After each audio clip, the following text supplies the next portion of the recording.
देखिए ये बीजेपी की सियासत है, ये सरासर नाइंसाफ़ी है।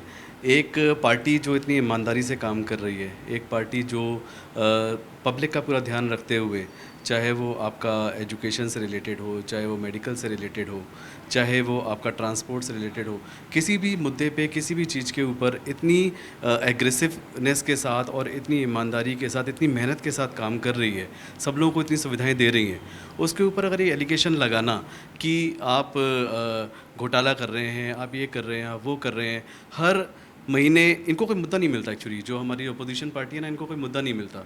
कभी इनको इनको बहाना चाहिए मीडिया में अपने आप को हाईलाइटेड करने का। ये कुछ नहीं करना चाहते। कभी ये तिरंगा को अपना वो बना लेते हैं, कभी ये किसी भी मैटर को अपना ऐसे हाईलाइट करते हैं कि इनसे अच्छी कोई पार्टी नहीं है। जबकि बेसिकली देखा जाए तो जो हमारी बेसिकली जो नीडें हैं, जो नीड्स हैं, अगर वो हमारी पूरी हो रही हैं तो पब्लिक हमेशा उसी को ही, उस पार्टी को पसंद करती है। आज आम आदमी पार्टी सारी जनता की सारी ज़रूरतें पूरी कर रही है, तो इनकी पॉपुलैरिटी इतनी ज़्यादा बढ़ गई है आम आदमी पार्टी की। हमारे माननीय मुख्यमंत्री जी अरविंद केजरीवाल जी, हमारे डेप्यूटी चीफ मिनिस्टर माननीय अपना मनीष सिसोदिया जी, इन लोगों की इतनी पब्लिसिटी बढ़ गई है, इनको इतना इनका ग्राफ दिन पर दिन बढ़ता जा रहा है। इसके खौफ से, इससे परेशान होके कि ये लोग इतने कम टाइम में ये पार्टी इतनी आगे कैसे बढ़ गई, उसको रोकने के लिए उस चीज़ों को अननेसेसरी मुद्दों को हाईलाइट करके आप कहीं घोटाला दिखाओ तो आप हर बार रेड डालते हो, आप हर बार हरासमेंट करते हो, आपको मिलता तो कुछ भी नहीं है। आपको जब मिलता कुछ नहीं है तो आप हाईलाइट किस चीज़ को कर रहे हैं? आप लोगों को लगता है कि इससे कार्यकर्ता कहीं हताश होंगे, आप लोग परेशान होंगे? कार्यकर्ता तो हताश नहीं है, क्योंकि उन्हें पता है वो जिनके साथ काम कर रहे हैं वो बिल्कुल ईमानदार हैं। हाँ, ये है कि जिस तरह से ये तंग कर रहे हैं तो काम में रोड़े अटकाने वाली हरकतें हैं इनकी, तो ये जो सोच रहे हैं वो ऐसा तो होगा नहीं। कार्यकर्ता अपनी जगह लगे हुए हैं, और जो दिल्ली सरकार ने अपना काम करके दिखा दिया, उसको ये कितनी भी तरह से परेशान करके कोशिश करेंगे कि उन्हें पीछे कर दे, तो शायद ये गलत है और उनको और आगे ही बढ़ा रहे हैं। अच्छा। तो जिस तरह से किला भेद दिया है केजरीवाल जी ने, उस किले को बचाने के लिए चारों तरफ से ये षड्यंत्र है वो शुरू कर दिए गए हैं। तो जनता सब जानती है कि ये क्यों कर रहे हैं, और क्योंकि इन्होंने अभी पिछले 70 साल से आप देख लो शासन किनका रहा है, 2 पार्टियों का रहा है। वो जो चीज़ नहीं कर पाए वो एक 7 साल की पार्टी ने करके दिखाया। तो आप वो सोचो बर्दाश्त कैसे करेंगे कि अब जनता जागरूक है, वो जानती अपने वोट की कीमत क्या है। पहले आप देखते थे कि सिर्फ एक सिंबल के नाम पे लोग वोट डाल देते थे, लेकिन अब काम के नाम पे वोट डाल रहे हैं। तो ये चीज़ें जो बदलाव हैं वो शायद जनता को नहीं देखने के लिए ये इनके ऊपर छापे डाल दो, उनके ऊपर छापे, क्योंकि आपने एक तोते बिठा रखे हैं, उन तोते को आप जब मर्जी छोड़ देते हैं। तो जनता ये जान रही है, इससे कोई फ़र्क नहीं पड़ता कि आप क्या एलिगेशन लगा रहे हैं किसके ऊपर। उन्हें पता है कौन काम कर रहा है और कौन सिर्फ परेशान कर रहा है। आपको लगता है कि परेशानी के लिए ही कार्यक्रम है, या वाकई में इससे बहुत ज़्यादा इम्पैक्ट पड़ेगा? कि इससे बहुत ज़्यादा इम्पैक्ट नहीं पड़ेगा, कि देश की जनता को पता है कि बीजेपी 2014 के अंदर धर्म के नाम पर राजनीति की, धर्म के नाम से अपना प्रधानमंत्री देश में बनाया। पर आज जनता ये जान चुकी है कि काम के नाम पर अगला प्रधानमंत्री बनेगा। कि दिन पे दिन महंगाइयाँ होती जा रही हैं, लोग अपनी पॉकेट अलाउ नहीं कर पा रहे, रोज़ कहीं ना कहीं कुछ भी लेके आके खड़े हो जाते हैं। आज दूध और दही पे जीएसटी लगा दिया, तो जनता इससे बहुत त्रस्त हो चुकी है। ये 2024 के इलेक्शन में इनको जवाब मिलेगा कि अगर कोई भी मुकाबला करने वाला है तो वो अरविंद केजरीवाल जी। तो छापेमारी के बाद जनता के जहन में ये आता है कि कुछ ऐसा नहीं, गड़बड़ जनता हुआ। को सब पता है। हाँ। जनता को सब पता है कि ये ईमानदार नेता हैं। आज 7 साल की राजनीतिक में आज एक सिंगल भी कोई केस अरविंद केजरीवाल और मनीष सिसोदिया जी पे नहीं है कि ऐसा कोई भी केस सामने आया होगा जिससे लगता है कि ये व्यक्ति घोटाला कर सकते। हम लोग पूरी ईमानदारी और निष्ठा के साथ उनके साथ काम कर रहे हैं। हमारे लीडर्स जो हैं बहुत ईमानदार लीडर्स हैं। अरविंद केजरीवाल देश की दिशा हैं। आज उनको पूरे देश देख रहा है, पूरा वर्ल्ड देख रहा है कि आज जो राजनीति का बदलाव लाने का काम किया है दिल्ली सरकार और माननीय दिल्ली के मुख्यमंत्री अरविंद केजरीवाल जी ने किया है। भाई अब छापेमारी के बाद लोग ये समझने लगे हैं कि भाई इस पार्टी में भी कुछ गड़बड़ियाँ हैं।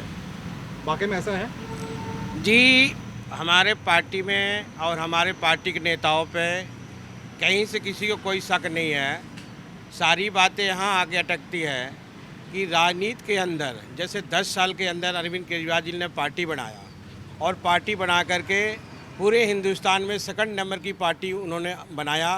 पंजाब में और दिल्ली में उन्होंने अपनी सरकार बनाई और जनता के हित में अधिक से अधिक अपना बजट का अधिक से अधिक पैसा लोगों के पढ़ाई में, दवाई में, ट्रांसपोर्ट में, तीर्थ यात्रा में और बहुत सारी जन कल्याणकारी योजनाओं में उन्होंने पैसे को खर्च किया और जनता के एक एक ज़रूरत को उन्होंने ध्यान रखा और जनता के लिए काम किया। जैसे ये सीबीआई रेड पड़ी है मनीष सिसोदिया जी के ऊपर, इससे कार्यकर्ता, आम आदमी पार्टी कार्यकर्ता तो छोड़िए, जनता इससे बहुत नाराज़ है। आज महंगाई के युग में इतना देखिए, सिलेंडर, आटा से लेकर के सब पे टैक्स और पैसा बढ़ता जा रहा है। एक गरीब आदमी का जीना दूभर हो जा रहा है। अभी कह रहे हैं अरविंद केजरीवाल जी अगर दिल्ली में ना होते तो जो हमारा 3 रुपया प्रति यूनिट बिजली का बिल है, करीब आप दूसरे स्टेटों में देखें 10 रुपया 9 रुपया है। उसके बाद भी इतनी सारी कटौतियाँ होती हैं। आप ट्रैफिक व्यवस्था देखिए कि यहाँ पर महिलाओं को और भी लोगों को अभी जो लेबर कार्ड जो धारक हैं उनको भी बस में फ्री जाने की व्यवस्था की गई है। सर, हमारे जोन से माननीय श्री डिप्टी सीएम मनीष सिसोदिया जी जो हैं वो खरा सोना है, 24 कैरेट। उनको जितना भी आग में तपा ले मोदी जी तो वो निखर के ही निकलेंगे और प्राप्ति उसमें से कुछ नहीं होनी, क्योंकि वो ईमानदार हैं। हमारी पार्टी जो है वो एक ईमानदार पार्टी है और हमारी पार्टी में सिर्फ खाली थालियाँ नहीं पिटवाई जाती, थाली के अंदर में भोजन की व्यवस्था कराई जाती है। एक युवा को काम, रोजगार और शिक्षा और एक चीज़, नई लहर और एक नई राजनीति की तरफ लोगों को लेकर के बदलाव की तरफ लेके जाने की राजनीति है माननीय श्री अरविंद केजरीवाल जी की। तो जो साहब लोग बैठे हैं थालियाँ पीटने वाले, वो थालियाँ पीटते रह जाएंगे और होना कुछ नहीं है उससे। कि ये सिर्फ गुमराह करने की राजनीति करी गई है और इसमें कुछ भी नहीं है। एक कर्मों के आधार पर राजनीति हो रही है, एक धर्म के नाम पे राजनीति हो रही है। तो हमारी जो पार्टी है वो कर्म आधार राजनीति कर रही है, अपने कर्म कर रही है, जनता के लिए आई है, जनता के हित के ही सारे काम हो रहे हैं। इसलिए जनता इसको और निखार के उभार के लेके आ रही है। आप कोई स्टेट ले लीजिए, पंजाब के अंदर देख लीजिए, अब ये जीत के आए और फुल स्विंग जीत के आए। उसके बाद भी इनको कहीं ना कहीं दबाने की कोशिश की गई। पंजाब के अंदर ही शुरुआत में जब ये एक जगह पे जीते, जब ये इलेक्शन जो हुए थे, उसमें भी देखा जाए तो कहीं ना कहीं कोई ना कुछ घोटाला किया गया ताकि ये पूरी सीटें ना आ पाएँ। फिर अब पूरे स्तर पे देख लीजिए, वहाँ पे अब हमारे जो माननीय भगवंत मान जी हैं वो सीएम बन के आए। तो ये कोई वो थोड़ा ना है कि आप जनता का जो भी वोट है, जनता का जो भी डिसीजन है वो आप खुद ही दे सकते हैं स्वयं कि क्या हो रहा है, वो क्या चाह रही है, वो क्या चाह रही, जनता क्या चाह रही है। और आगे भी जनता ही दिखाएगी, जनता ही जनार्दन है। अगर आप जनता के बारे में नहीं सोचेंगे तो जनता आपके बारे में नहीं सोचेगी, वो उठा के आपको नीचे फेंक देगी। तो आज की डेट में अगर ये जितनी भी धर्म के नाम पे कर लें या ये घोटाले दिखा लें, क्योंकि इनके हाथ में डंडा दे दिया गया तो ये अपने डंडे का पूरा इस्तेमाल करने की कोशिश कर रहे हैं। तो ये तो वो वाली बात होगी कि राजा के हाथ में तलवार दे देगी और राजा गर्दन काटने पे आ गया। तो ये बिना मतलब के गर्दन काटी जा रहे हैं। कोई भी आ गया जो काम कर रहा है, अच्छा जी चलो जी इसको सज़ा दे दो। क्यों दे दो जी सज़ा?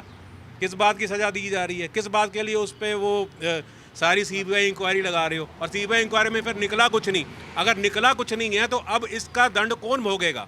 अगर उस व्यक्ति पे आपने जोर आजमाइश कर दी है, उसको आपने सीबीआई इंक्वायरी में डाल दिया, हरास कर दिया, उसके लिए फर्दर कौन इसका जिम्मेवार है? हम लोग एक साउथ इंडियन से तमिलनाडु से आए हुए हैं।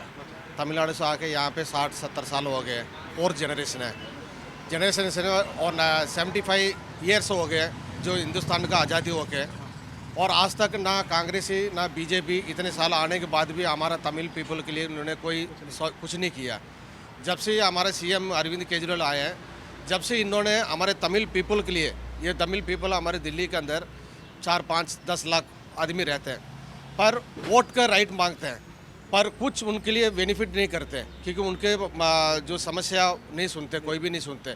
पर जब से हमारा अरविंद केजरीवाल आए हैं वो बहुत काम कर रहे हैं और हमारे लिए तमिल दिल्ली एकेडमी के लिए डिप्टी सीएम चेयरमैन है और एन राजा जो वाइस चेयरमैन भी उनको बना रखा है और हमारे लिए बहुत अभिमान गौरव भी है।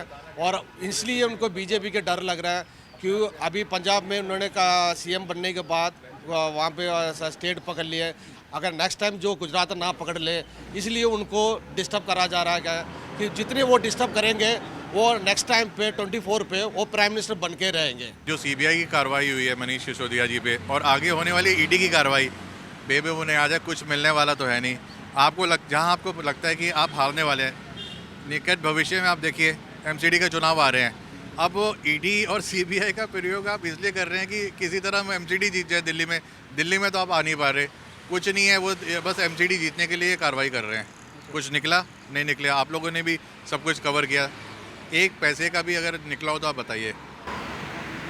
सिर्फ एमसीडी में एजेंडा है और भी गुजरात या दूसरे जो हिमाचल, उसके बाद में हरियाणा, ये सब भी देखिए जनता बहुत जागरूक हो चुकी है। जो अच्छा काम करेगा जनता उसको लेके आएगी, चाहे आप हो, चाहे कांग्रेस हो या बीजेपी हो। और जो अच्छा काम कर रहा है वो आ रहा है और दिख रहा है। और जो मौजूदा सरकार है वो जानती है कि कौन आने वाला है, जिसने अच्छा काम किया जनता उसको लेके आ रही है। तो ईडी सीबीआई तो लेके ड्रामा है, दिखावा है, बस डराने का कि आप रुक जाइए। इससे आप लोग डर रहे हो? ईडी सीबीआई से डर रहे हो कि नहीं डर रहे? नहीं बिल्कुल नहीं डर रहे। क्यों? किसी भी तरीके से नहीं डर रहे। उस दिन भी जब हमारे शिक्षा मंत्री मनीष सिसोदिया जी के वहाँ पे जब रेड मारी थी, उस दिन भी हमें अरेस्ट किया गया था। रात को बसंत विहार थाने में 11:30 बजे छोड़ा गया था। हमें इस चीज़ का कोई डर नहीं, हमें जेल में डालो, जहाँ मर्जी डालो, हमें किसी का डर ही नहीं। जब कुछ किया ही नहीं तो हम डरेंगे क्यों? लेकिन लोगों के ध्यान में जाएगा कि भाई कुछ ना कुछ गड़बड़ किया है इन्होंने। नहीं, गड़बड़ है ही नहीं कुछ भी। लोग जागरूक हो चुके हैं। समझ रहे हैं? ये होपलेस हो चुके हैं, मोदी जी होपलेस हो चुके हैं, क्योंकि हमारी हिमाचल में भी सरकार बनने जा रही है, गुजरात में भी सरकार बनने जा रही है। अब मोदी जी को ये हो गया कि भाई गुजरात में मेरे खुद जन्मभूमि में पहुंच गए हैं, तो अब तो ये दिक्कत करेंगे मेरे लिए। तो इसलिए वो यही चाह रहे हैं इनको कैसे न कैसे इनकी जड़ें उखाड़ फेंकें। जैसे कि हमारे मनीष सिसोदिया जी को कह रहे आपको मुख्यमंत्री का चेहरा बना देंगे, आप हमारी पार्टी ज्वाइन कर लो। इसलिए ईडी का छापा मरवाया था, इसलिए वो करवाया था। बताइए, ये इनकी इतनी गंदी सोच है, इतनी मतलब नालायक सोच है। सच्चाई की हमेशा जीत होती है, झूठ कितना भी वो कभी ना कभी सामने आता है। और जो ये एक पॉलिसी रही है कि सिसोदिया जी के पीछे इस तरह सीबीआई रेड डलवाना या वो करना, इससे कुछ हासिल नहीं होगा। पहली बार ऐसा लगा था कि कोई एक सरकार ऐसी आई है जो बाकी चीज़ें छोड़ के, मंदिर मस्जिद सारी चीज़ों को छोड़ते हुए, जिसने हमारे बच्चों के बारे में सोचा, उनके भविष्य के बारे में सोचा। और ऐसा लगा था कि कहीं ना कहीं जहां हम पहले स्कूलों की हालत देखते थे उसमें बहुत सुधार था और हमारे बच्चों के भविष्य के लिए बहुत कुछ किया।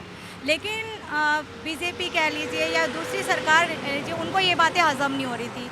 तो ये एक तरीका था वो करने का। लेकिन चाहते हैं कि ऐसा जो शिक्षा मंत्री है जो बच्चों के भविष्य के बारे में इतना सब कुछ सोच रहा है, अगर ऐसे मंत्री के अगेंस्ट ऐसे लोग जा रहे हैं तो वो गलत है। वो कह रहे हैं शिक्षा मंत्री शराब बेच रहे हैं, इसलिए हम उसको रोकना चाहते हैं। शराब नहीं बेच रहे हैं। शराब तो ऐसा तो है नहीं कि वो शराब खुलेआम बेच रहे हैं या वो है, जो भी चीज़ें वो साफ नज़र आ रही है, सब कुछ है, क्लियर है जो चीज़ें भी है। लेकिन ये तरीका एक निकाला गया है उसको दबाने के लिए कि कैसे उनको उस चीज़ से अलग ध्यान भटकाया जाए, उनको काम ना करने दिया जाए। आप देख रहे हो कि सबसे मेन जो काम हो रहा है हमारी दिल्ली में वो एजुकेशन और हेल्थ पे ही है। हमारे बजट का 25% अगर एजुकेशन पे जाता है तो ये कहीं ना कहीं हम चाहते हैं कि जो आज दिल्ली के स्कूल हैं वो पूरे इंडिया के हों। बच्चों को एक अच्छी एजुकेशन मिलना सबसे बेस्ट है, हमारा देश तभी तरक्की करेगा। और इस तरह के अगर एजुकेशन मिनिस्टर को ऐसे किया जा रहा है तो वो गलत है।